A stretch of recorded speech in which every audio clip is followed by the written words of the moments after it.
بسم اللہ الرحمن الرحیم۔ شروع اللہ کے نام سے جو بڑا مہربان نہایت رحم کرنے والا ہے۔ أأنتم أشد خلقا أم السماء بناها رفع سمكها فسواها۔ کیا تمہارا پیدا کرنا زیادہ مشکل ہے یا آسمان کا؟ اس نے اس کو بنایا، اس کی اونچائی کو بلند کیا، پھر اس کو ٹھیک کیا۔ وَأَغْطَشَ لَيْلَهَا وَأَخْرَجَ ضُحَاهَا وَالْأَرْضَ بَعْدَ ذَلِكَ دَحَاهَا أَخْرَجَ مِنْهَا مَاءَهَا وَمَرْعَاهَا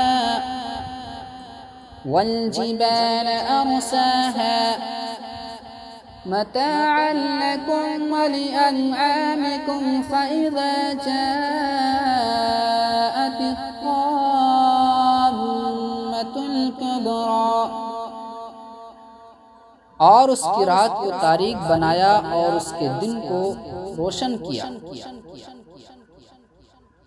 اور اس کے بعد زمین بچھائی، اس سے اس کا پانی اور اس کا چارہ نکالا، اور پہاڑوں کو بنایا جو کہ تمہارے اور تمہارے چوپائے کے واسطے فائدے کی چیز ہے۔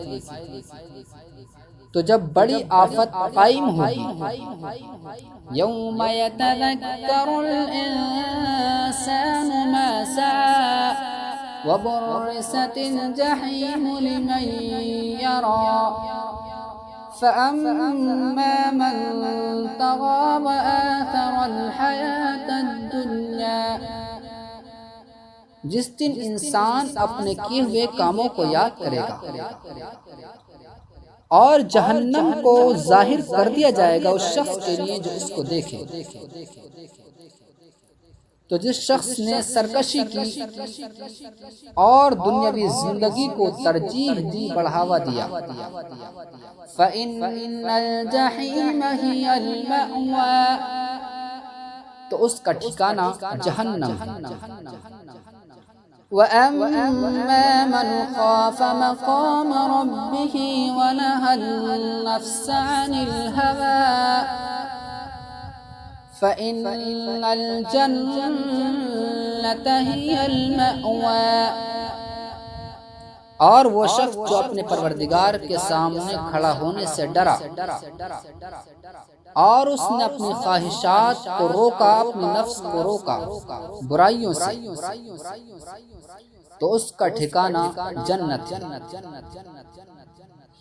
يَسْأَلُونَكَ عَنِ السَّاعَةِ أَيَّانَ مُرْسَاهَا، وہ آپ سے سوال کرتے ہیں قیامت کے بارے میں کہ وہ کب آئے گی۔ فِيمَ أَنْتَ مِنْ ذِكْرَاهَا، تو آپ کو اس کے تعلق سے، اس کے ذکر سے کیا مطلب؟ إِلَى رَبِّكَ مُنْتَهَاهَا، وہ آپ کے رب کے پاس ایک متعینہ وقت پر مقرر ہو جائے گی۔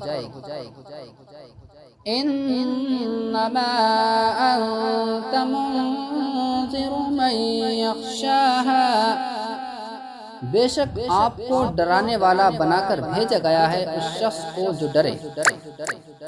كأنهم يوم يرونها لم يلبثوا إلا عشية أو ضحاها، جب وہ اس کو دیکھ لیں گے تو کہیں گے کہ ہم دنیا کے اندر نہیں ٹھہرے مگر ایک شام یا ایک صبح۔